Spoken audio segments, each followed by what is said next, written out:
আপনার পার্টনারও আপনাকে স্পাই করেছে, পেজ অফ মেটেরিয়াল আপনিও করেছেন কোথাও না কোথাও, সেই জন্য এত একটা দুঃখী বোঝা স্ট্রেস। আপনি ভুল বুঝেছেন যে উনি হয়তো রাতে অন কলে ছিলেন, নিশ্চয়ই কোনো মেয়ে বা নিশ্চয়ই কোনো ছেলের সঙ্গে ভাটাচ্ছে।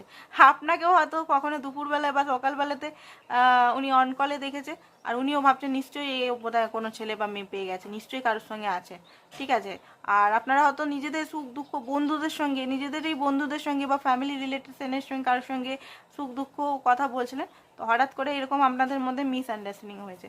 আপনার পার্টনার বুঝতে পারছে না কি করব, লং টার্মটা দেখতে পাচ্ছে না যে ভবিষ্যৎটা কি, এই রিলেশনটা ভবিষ্যৎটা কি। আপনাকে উনি ছাড়তেও চান না, অথচ আপনাকে এই মুহূর্তে অ্যাকসেপ্ট করতে চাইছে না। মানে অ্যাকসেপ্ট মানে ছোট ছোট জিনিস আপনাকে দিতে চাইছে, আপনি যে বড় বড় জিনিসগুলো চাইছেন বা ওনার কাছ থেকে মানে ওনার কাছ থেকে আপনার কি টাইম, ভালোবাসা, সাপোর্ট, কেয়ার, এগুলোই তো চান, লাভ, এগুলোই তো চান। তো এইগুলো দিতেও ওনার মনে হচ্ছে যে কোথাও নাকি হাত বেঁধে যাচ্ছে।